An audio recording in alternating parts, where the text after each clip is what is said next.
DJs, turn it up.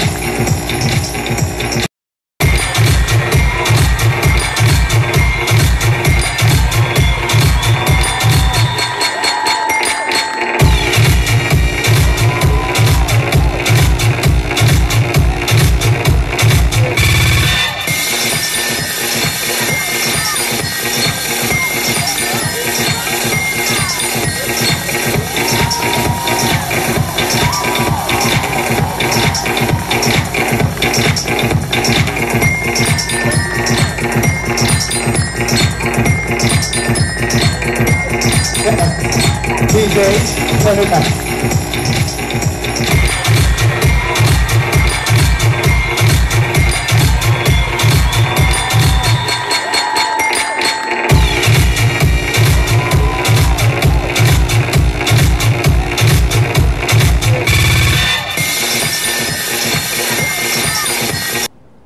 Welcome to Tots and Teens in Focus. I'm your host, Patricia Trim.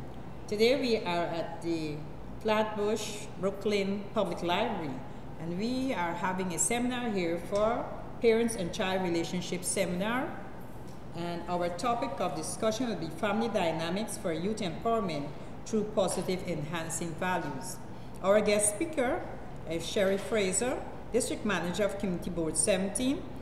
Before start with our topic, Ms. Fraser will give us the topic for the family dynamic, youth empowerment through positive enhancing values, and then we'll have a discussion. Okay, thank you, Pat, for inviting me to once again be a part of Tots and Teens. I'm especially thrilled to be here today to speak on family dynamic for youth empowerment through positive enhancing values, and to share with some of the young teens that are sitting here how the values that my parents instilled in me as a young child has propelled me to where I'm at today. And I'm always thrilled to do that, because in doing so, even though my passion focuses on community involvement, I also understand that there's a component to that that ministers to the teens also. And as a sixth child of 11 kids, I had a number of brothers and sisters that I had to look up to, but more so my parents, who were very strict with, in terms of education and the power of knowledge. I'm thankful that they instilled in us that what the power of knowledge can do to great change. And I remember as a child, I would follow my dad around. He was very much involved politically in what we call back then a village office, where we would go to the village office and participate in all these different events that were being held in our village. He would advocate for the rights to vote. He would advocate for who the villagers should be voting for, because he believed that this person, as opposed to the other person, could have given more to the village. And in doing so, I learned that that's the power of hard work. And that's one of the values that was instilled in me. If we learn that traditional family values are usually passed on from one generation to the next, and in doing so, it gives us as children structure. Whatever we see our parents do, most of the times we end up doing it, and sometimes we don't. We branch off into different areas of activities and things that we love. It also gives us boundaries in which we can perform. And one of the things that I did as a parent that I pass on to my kids are those values and those boundaries. My children were raised here. I have 3 kids, 2 girls and 1 boy. And those boundaries, I wanted to make sure that they knew back then there were certain boundaries that they just could not have gone out of. What are some of those boundaries? They knew that once they get home from school, it was so structured they had to get their homework done, which is very, very important. There was no playtime at that time, once you get in. And what I love about back then, I looked at this little young lady here, and I'm assuming she's no more than about 9 or 10 in the pink pants. And how old are you? How old are you? You're 8. She's 8 years old, and I'm seeing her with a cell phone in her hands. You know, and back in those days, there was no way a child at that age could have a cell phone and, you know, having fun and playing and calling. You had to dedicate yourselves to doing what was important, and that's getting your homework done. Your extracurricular activities should involve things that will enhance you as a person, things that you can learn from educational activities, as opposed to just sitting there on the computer and, you know, or on Facebook and just playing these games. So those are some of the family values, those strong family values of education and instilling hard work that yields success. Those are some of the things that we have to learn to instill in our children. Family time is also very important. You know, my kids are grown now, and I sometimes when we have a family get together, I sit and I hear them laugh and talk about the many adventures we've had as a family. That is so important. So in doing that, in instilling some of those traditional family values, family time is also important. Love of family is also important. You know, I look around and I have read in so many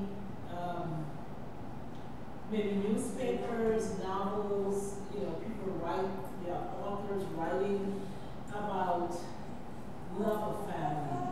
And then on the other hand, you run into so many people and they never knew who even though their parents are alive, they never knew their parents. Some parents are addicted. Some kids grew up without a mother. Some grew up without a father.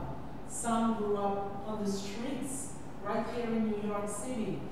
You have so many families that are broken.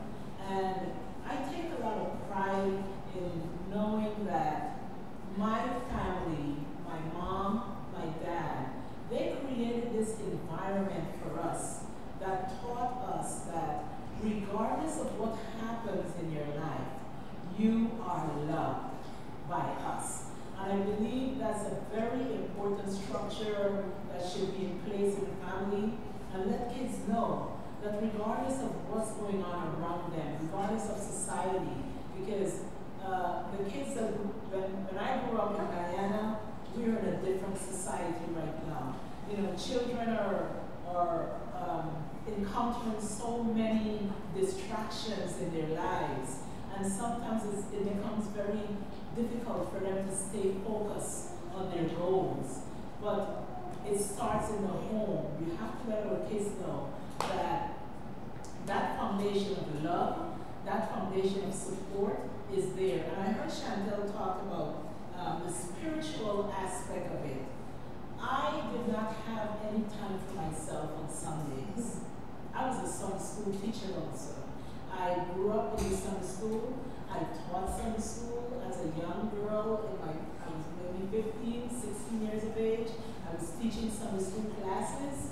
And it's amazing because just 2 days ago, one of my Sunday school students, you know, I posted a picture, and my Sunday school student made a comment and said, "Oh, she used to be my Sunday school teacher." Amazing, and you know, I felt very proud about that because here is someone. This is way back, maybe 30 plus years ago, but she still remembers some of those values that was instilled in her by me through the spiritual aspect of my life. So these were some of the things that we have to do as parents. And I'm also involved in a number of organizations. How many of you participate in your block? Do your block, if your block have a block association? And we try to encourage our youths.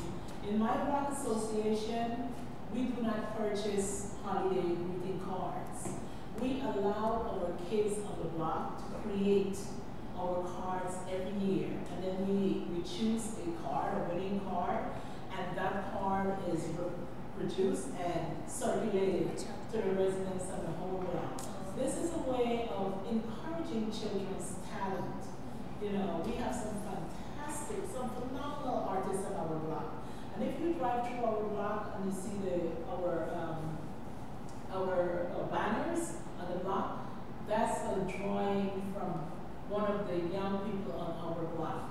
When you drive through the block, or when that child walks through the block or leave her home to go to school and back, and she looks up, that's her drawing. That's her creative, artistic mind right there. So we have to learn how to engage and keep our kids' minds engaged.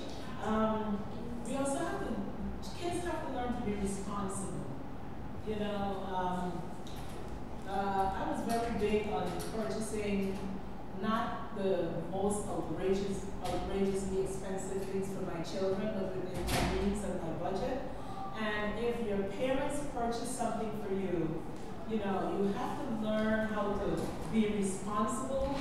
Kids, you learn how to be responsible and care what your parents work so hard for. So we have to teach them how to be responsible. We have to learn how to encourage them. And in doing so, those are some of the moral and ethical principles that's traditionally upheld and transmitted within the family, and because that's where it starts. So Pat, I really thank you for allowing me to come here and just to give, you know, talk briefly on some of my experiences as a child growing up and where I am today as a district manager, working on behalf of of District 17, advocating for allocation of funding and processing complaints, and at the same time supporting some of my service agencies within the area, just to ensure that our district receive the kind of resources and the services that it deserves. So I hope that what I've said to you really encourage you to go after your dreams and after your goals. There is nothing too higher for you to accomplish. Anything that you put your mind to do, you could do it. Trust me. As long as you put your mind to do it and you can work towards your goals, you can accomplish it. So that's my encouragement to you today, and I'll open the floor for any questions that you may have. What are you talking about boundaries? Boundaries means, what are some of, what's your name? Janetta? Janessa. Okay, Janessa. Would you randomly go out on the street and maybe try to rob someone? Why would you do that? No. So you already know that that's a boundary that you should not cross over into. You want to stay within the good boundaries of some of the things that your parents taught you to do, right? That's something bad. So those are some of the boundaries that we're talking about.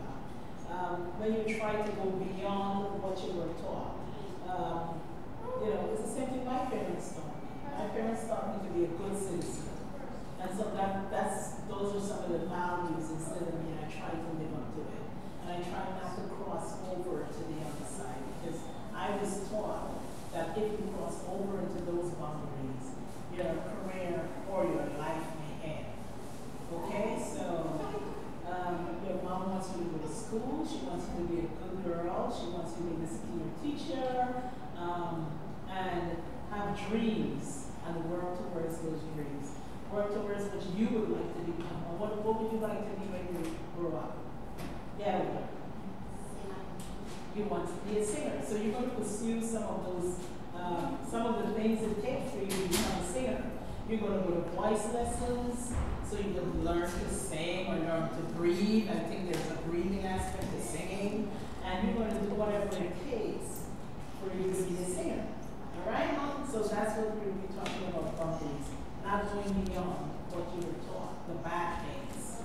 Okay? But you stay focused on the goals and aspirations that you have for your life. And be a good citizen. All right? Thank you.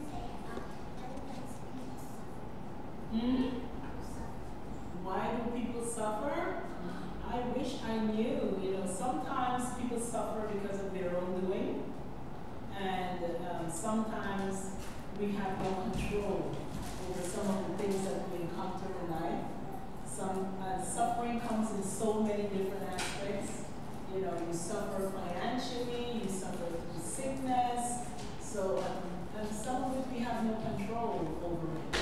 And sometimes we're too lazy to work and get what we really need, so we suffer also. So there are different types of suffering that sometimes we could correct it, and sometimes we have to depend on others to assist us.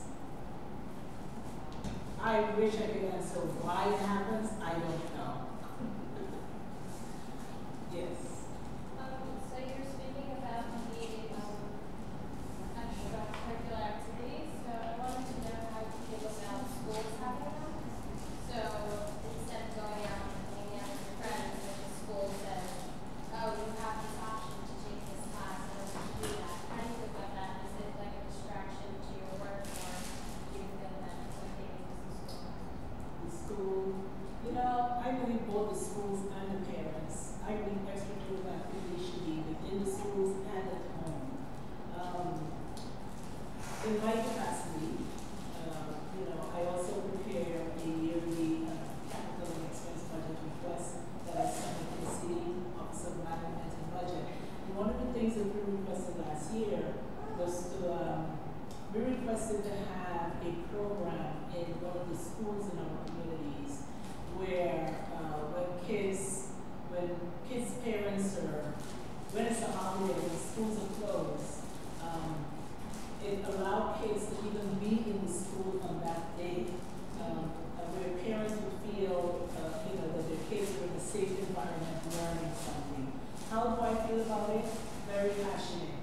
I believe it should be implemented in every school, and not just a certain section of society. But every school should be able to benefit from what extracurricular activities can offer.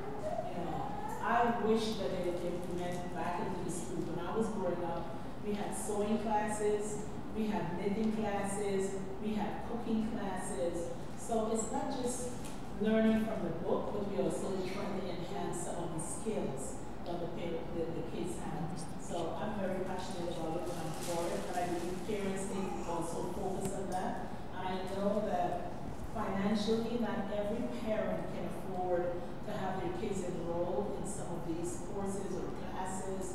But let us, you know, expand our horizon. We have the internet now where you can Google and find out where things are being offered for free. And sometimes it's a sacrifice that a parent has to make to get their children involved. And one of the benefits about that, I found out that the kids who are involved in positive extracurricular activities are some of the kids that just go on to be great kids in society.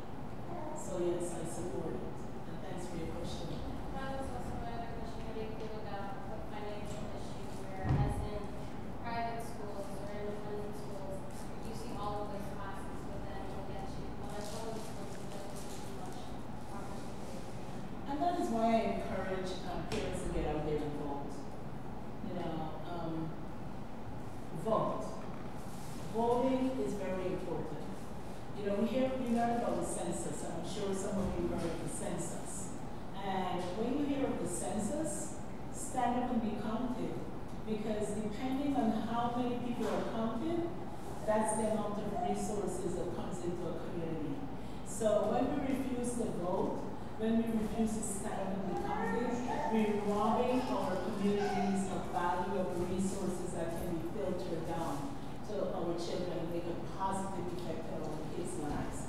So yes, I'm for it, but it also goes to everyone that lives in their district to get out there, vote, be involved, educate yourself.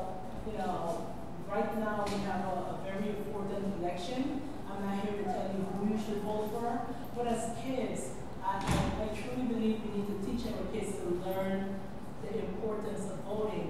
You know, when we hear, learn your history, know your history. So many people have given their lives just to allow us to vote, and we should not take it for granted. You know, we are here because of what our foreparents did, and go out and vote, learn the electoral process, learn how voting affects you as a person and as a community. And so I totally agree with you. Every school should have opportunities, and not one area or one district as opposed to the other. So I'm all for it. I don't know, what would be your advice to, for like closing the gap between, students who go to and students who go to public school, because it just pushes them there, they don't have as much access to, these opportunities. You know, I'm all for charter schools, but I'm also all for public schools. All my kids attend public schools. My daughter, who just received her MBA and is also an adjunct teacher at Prmo College, attended PS 235. She went to Boys and Girls High School in Bedford-Stuyvesant. Mr. Winkins, who was principal there, someone that I truly, truly admire because of what he did for that area. I also worked in Midsummer for 11 years. I believe every kid, every child should be given an opportunity. You know, not charter school versus public school. I believe every school should have the same opportunities and give our kids an opportunity to dream, to accomplish the goals. So I'm not one versus the other. I'm for open curriculum, the same curriculum you have in the charter schools, for the resources that are going to the charter schools. I believe it should also go to the public schools because a lot of our public schools are suffering. I attend my granddaughter. You know, my kids are all adults, but I do have 2 grandkids. And I usually go to my granddaughter's school, and I sit there, and I hear the principal continuously asking for parents to support and to do this and to do that. And I'm sitting there and thinking, you know, this school falls within our district, and they're still asking for resources, and then you step into another district, and they have all the resources that they need. So I know Chantel as a teacher, she can relate to this. I've heard of parents going out there and purchasing supplies and giving it to their students because they just don't have the kind of funding necessary to get all the supplies that are needed for their students. I have friends, my daughter's friend who's a teacher, and you know, she tells me it's so difficult sometimes. There are some issues in public schools, and some are very public that we're aware of.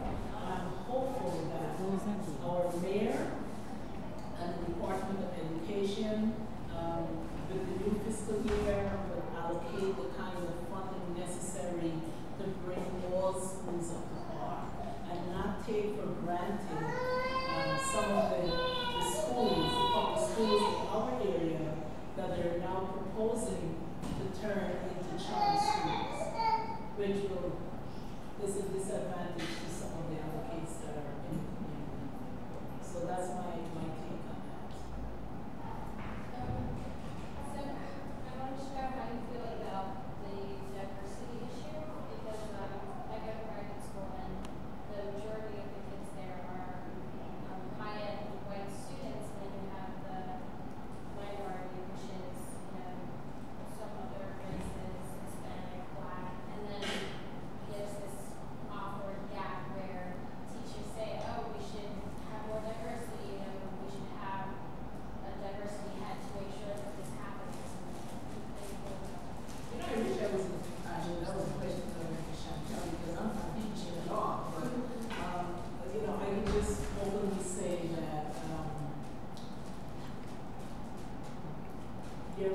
parents can afford to get you into public school. Not every child that looks like you know, falls within that category. I just couldn't wholeheartedly stand here and answer that question because I'm not there, you know, but there is a gap, not only in the school that you attend, but I think in society as a whole. You know, if you go to some minority communities, you don't have the kind of opportunities that are offered to kids in other communities. I can speak on East Baptist because that's where I live. This is my district. You know, crime is on the increase. The lack of opportunities, the lack of jobs for these young men and women in our district. And of course, I can say some of them do not apply themselves, and some of them don't have goals and aspirations to make themselves better. But I truly believe if opportunities are there, that they will, most of them will apply themselves. And that's where programs come in. Programs that can help to close that gap between the minorities in our communities and some of the more affluent neighborhoods where kids, you know, their parents can afford to send them to certain schools and they always excel and do better. I believe also that when kids are at a very young age, that their brains are like a sponge, and that's the time we have to take opportunities. So I totally agree with our Mayor de Blasio when he made, now kids can get into the pre-kindergarten, I think, the universal pre-K. Yes, I think that was an excellent move because not every parent can afford the fees of paying them and having their child in the daycare center. So that gap will remain until, you know, opportunities and resources comes in from the community, and that's how I feel about it. It's all about resources and learning what's best for the kids. Thank you, Ms. Sherry Fraser, for District Manager of the Community Board 17, for that inspirational information to our young people. And I know that the message that they receive, especially about voting and the rights to vote and the opportunity when you vote, what your community get, and this is something voting should be taught in schools so our young people can have that opportunity to understand what is voting and don't think it is just a fly-by-night or something, and the importance of voting, because if the community do not vote, we cannot have resources in the school, and then other areas, they'll say they're looking after those areas, but in our community, they teach their children to vote from the time they are born because they know that what the values of voting, so they go out there, they get out there and they vote. So voting is a very important subject that should be taken up, especially in the minority community, that young people could know the rules and the rights to vote, because our people do not vote. And we need to change it. It's lack of education cause it not to happen. So you young people, when you see your friends and you hear about voting, the importance of voting, the more people go out there and vote, is the more money coming to your community, is the more you have better drainage, better facilities, and better everything. But if you don't vote, you won't get the money. Thank you, Ms. Fraser. That was so nice having you here with us and giving such an important talk. And thank you very much, everyone, for coming to the seminar. It should have been bigger and better, but we're still thankful for the information that we got. And I do appreciate everyone here, our speaker, our guest speakers, and our impromptu speakers. So, and to all you young people, remember, your future, you are the future, and you have to give us you have to lead us. We're leading you now, but in time to come, you're the one who will have to lead us. Okay? So we are depending on you. You are the future. Thank you very much. That was Tots and Teens in Focus with our Parents and Child Relationship Seminar from Tots and Teens from the Brooklyn Public Library. Flatbush.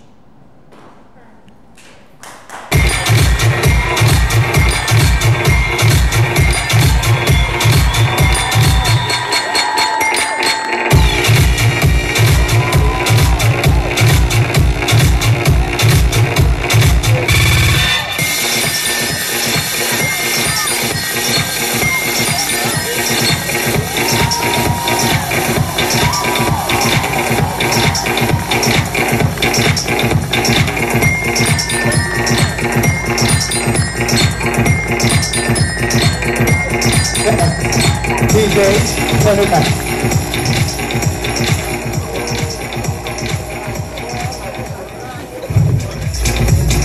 Ladies and gentlemen, welcome.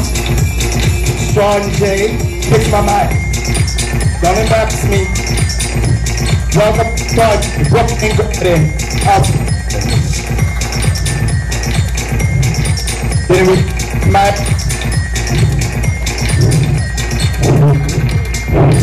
Let's go. Ladies and gentlemen, welcome to Brooklyn Garden of Fashion. Do you like it? And here, if you like it, you clap.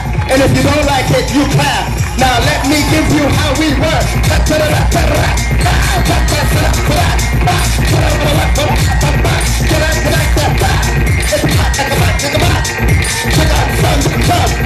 If you like it, you clap. If you don't, you clap.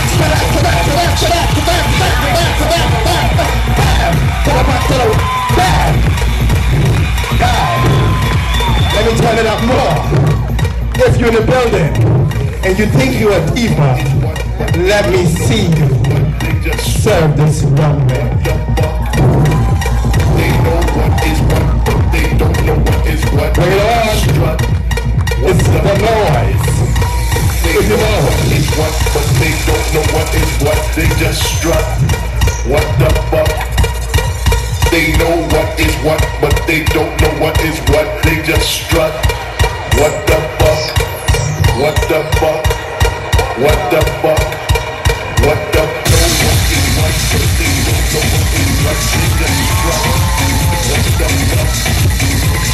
Know what is what, but they don't know what is what. They just strut. What the fuck? They know what is what, but they don't know what is what. They just strut. What the fuck? They know what is what, but they don't know what is what. They just strut. Let's strut. I need another one. I need another one. Can I see you, baby? Don't come to the show and not do that. Come on, let's see you. What? Let me see you. What? I like fashion, so when I see it, rep the runway. Come on. Ta-ta-da-da-ta-da-da-ta-ta-ta-ta-ta-ta.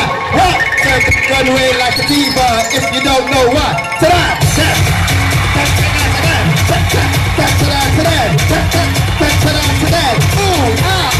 Rock that body, let me see you rock it.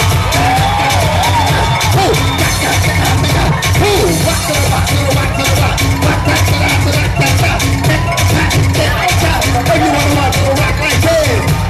Alright. Another lady in the building. And I see that color girl. Alright. Sexy in the building. What? Color. What? Sexy in the building. What? Color.